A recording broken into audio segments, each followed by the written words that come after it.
ከልቦ ከቀረበው ትርታ 97.6 ኤፍኤም የዕለተ ማክሰኞ ሐምሌ 28 2018 የትርታ ቁርስ መሰናዶን እያደመጣችሁ ነው የምትገኙት። አድማጮች አብራችሁን ስላላችሁ ምስጋናችን ከልብ ነው። ቀደም ሲል ያጋራችን እናት ባንክና የሰዓቱ ወጃውን ተከታትለን ነው ተመልሰን እየተገናኘ ነው።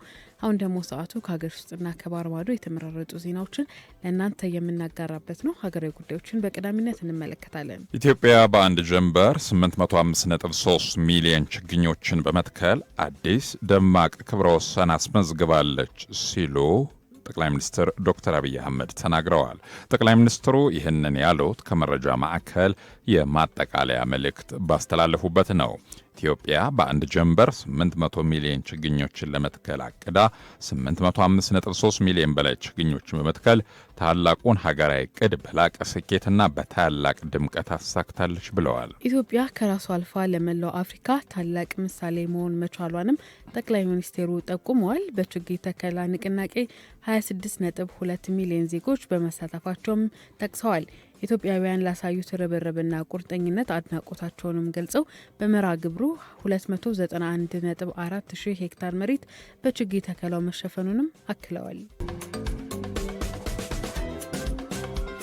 ኢትዮ ቴሌኮም ለአረንጓዴ ኢኮኖሚ ግንባታ ከፍተኛ አስተዋጽኦ እያደረገ መሆኑን አስታውቋል። ኢትዮ ቴሌኮም ለአረንጓዴ ኢኮኖሚ ግንባታ ከፍተኛ አስተዋጽኦ እያደረገ መሆኑን ነው የተቋሙ ዋና ስራ አስፈጻሚ ፍሬሕይወት ታምሩ ያስታወቁት። ዋና ስራ አስፈጻሚዋ የአረንጓዴ ልማት እንቅስቃሴዎች አካባቢ ጥበቃን ከመጠበቅና የቴክኖሎጂ ዘላቂነትን ከመደገፍ ባሻገር ለበርካታ ዜጎች ሰፊ የሥራ ዕድል መፍጠራቸውንም ገልጸዋል።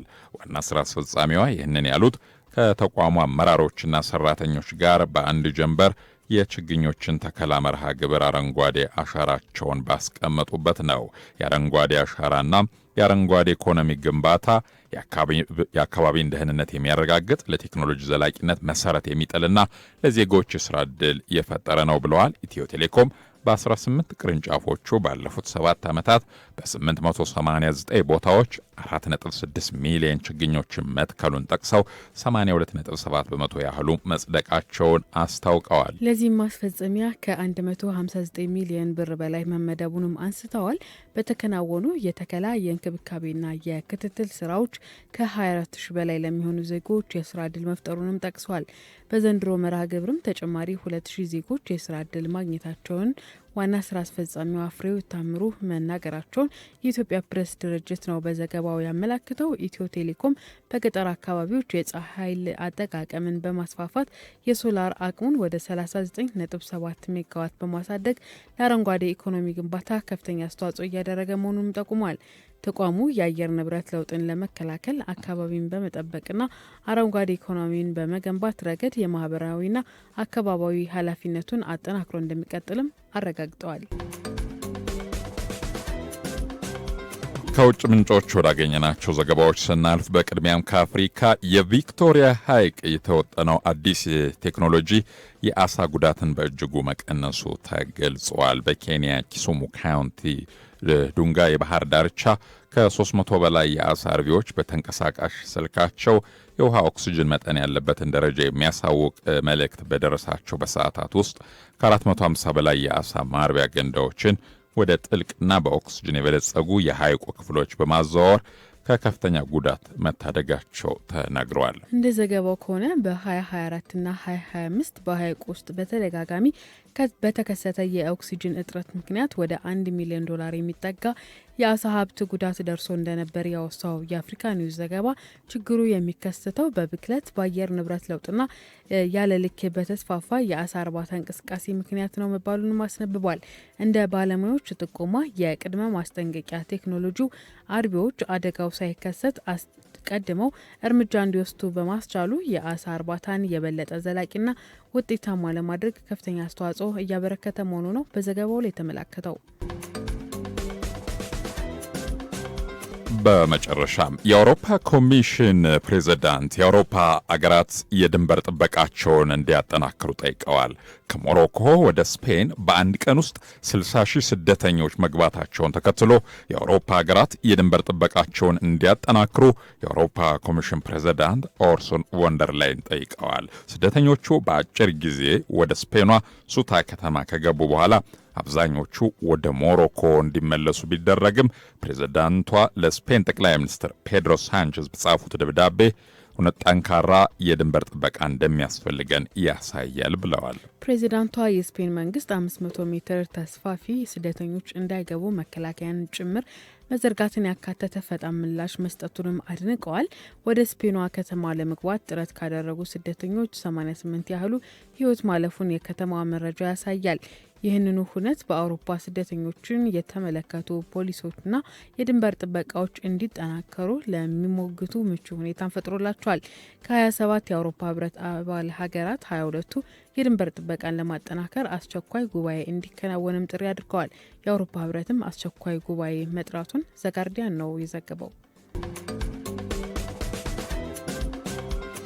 ከልቦ በቀረበው ትርታ 97.6 ኤፍኤም የትርታ ቁርስ መሰናዶውን ነው እየተከታተላችሁ የምትገኙ። አብራችሁን ስለሆናችሁ እያደመጣችሁን ስለሆነ እናመሰግናለን። ሀሳብ አስተያየቶቻችሁን አድርሱን። 9760 አጭር የጽሁፍ መልእክት መቀበያ መስመር የእናንተን ሀሳብ አስተያየቶች ከእኛ ጋር የሚያገናኝ የአጭር መስመር መቀበያ አድራሻችን ነው።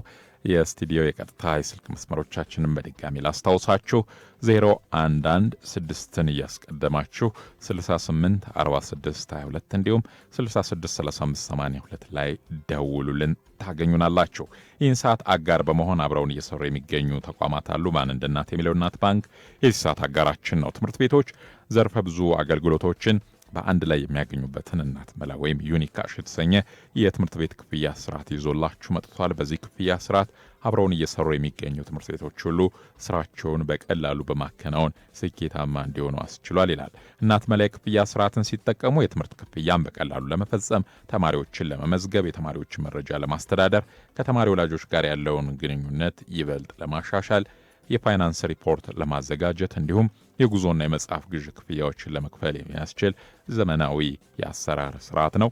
ዘርፈ ብዙ አገልግሎቶችን በሚያስገኘው የእናት መላ የትምህርት ቤት የክፍያ ስርዓት ደንበኛ በመሆን አብረውን እንዲሰሩ በኢትዮጵያ የሚገኙ ትምህርት ቤቶችን በታላቅ አክብሮት እንጋብዛለን የሚለው እናት ባንክ ይህን ሰዓት አጋር በመሆን አብረውን ቆይታ ያደርጋል። ሌላኛው አጋራችን ደግሞ ራይድ ትራንስፖርት ነው። አዲስ አበባ ውስጥ ናችሁ የትኛውም ቦታ ለመንቀሳቀስ በየትኛውም ሰዓት ብትደውሉ ወደ 8294 ብትደውሉ ማለት ነው አገልግሎቱን ማግኘት ትችላላችሁ። ከዚህም ባሻገር ደግሞ የራይድ መተግበሪያ ከአፕ ስቶር ወይም ፕላይ ስቶር ላይ በማውረድ መጠቀም ትችላላችሁ። በተለያየ አጋጣሚ ጊዜው የሩጫ ነው። ከክፍለ ሀገር ወይም ከተለያዩ የዓለም ክፍሎች የሚመጡ እንግዶቻችሁን ለመቀበል ጊዜ ቢያጥራችሁ ደግሞ ታማኙ የጉዞ አማራጭ ራይድ ትራንስፖርት እንግዶቻችሁን በእንክብካቤ ተቀብሎ ያላችሁበት ድረስ ይዞ ይመጣል ማለት ነው። ለዚህም ስጋት አይግባችሁ እያላችሁ ይገኛል። ራይድ ኮርፖሬትም ድርጅቶች እየተጠቀሙበትና እያተረፉበት የሚገኝ ነው። እናንተም እንድትጠቀሙ ይጋብዛችኋል። ለፈጣን የትራንስፖርት አማራጭ ራይድ ትራንስፖርት የሰዓት አጋራችን ነው። አጋሮቻችንን እጅግ አድርገን እናመሰግናለን። ከልቦ በቀረበው ትርታ 97.6 ኤፍኤም የትርታ ቁርስ መሰናዶር ነው በመከታተል ላይ የምትገኙት። የተለያዩ ፕሮግራሞችን እያደረስን ከእናንተ ጋር ቆይታችን ይቀጥላል። አብራችሁን ስለሆናችሁ ከልብ እናመሰግናለን። አሁን ሰዓቱ ደግሞ ከሀገር ውስጥና ከውጭ የተሰሙ ዋና ዋና አበይት ዜናዎችን ወደ እናንተ የምናደርስበት ነው።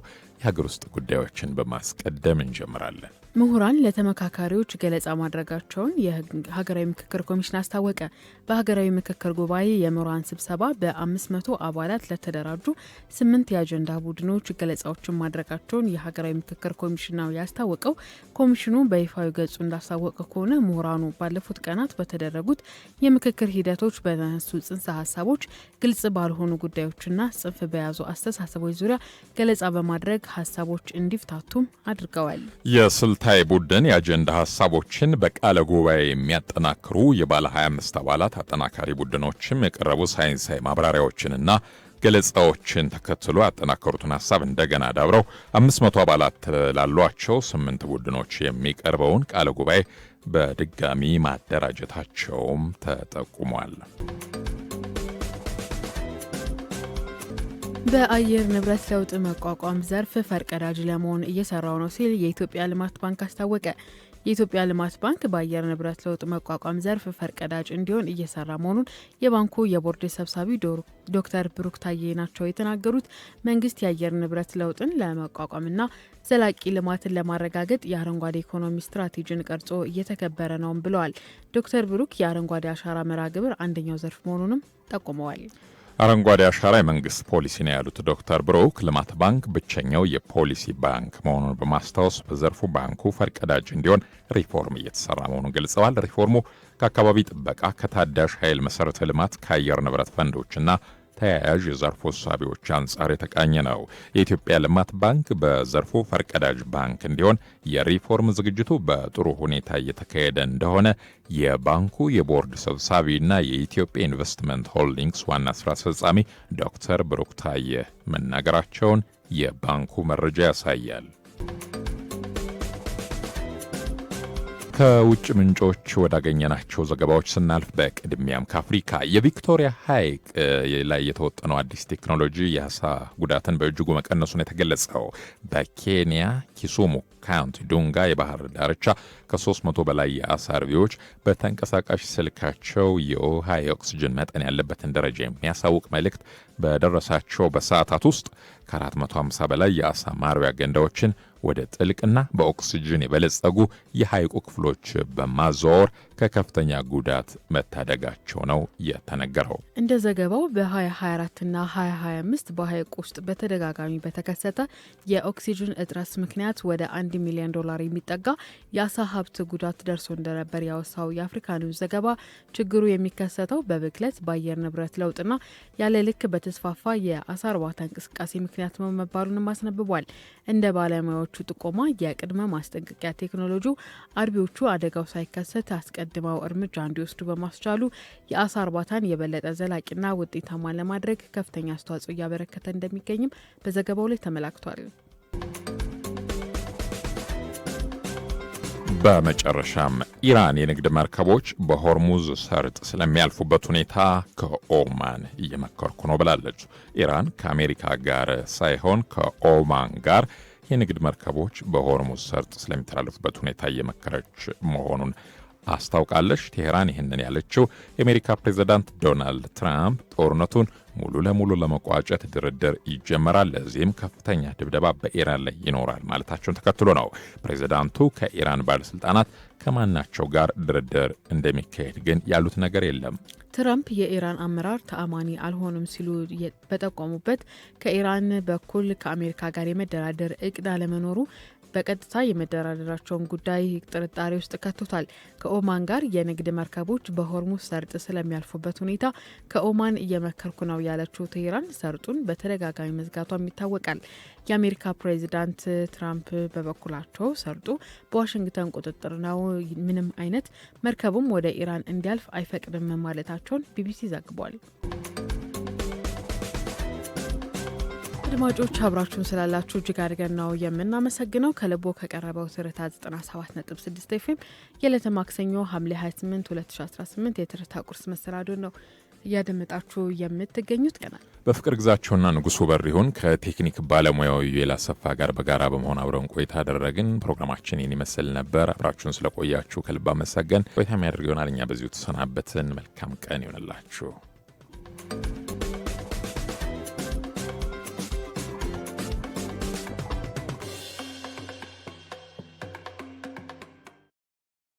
ትርታ 97.6 ኤፍኤም